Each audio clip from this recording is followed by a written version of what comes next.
Get your free copy of the complete tutorial at www.teachucomp.com/free. Elements uses the foreground color to paint, stroke, and fill image selections.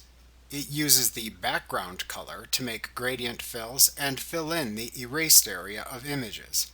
You can set the color choices in Elements using any of several tools available to you. The default foreground color is black, and the default background color is white. The current selections appear towards the bottom of the toolbox.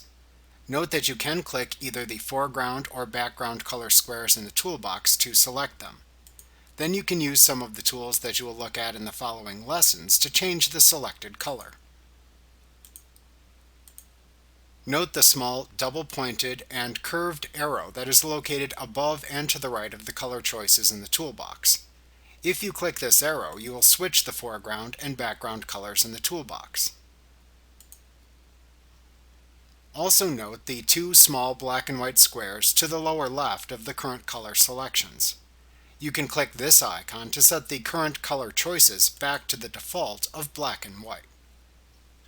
Like what you see? Pick up your free copy of the complete tutorial at www.teachucomp.com/free.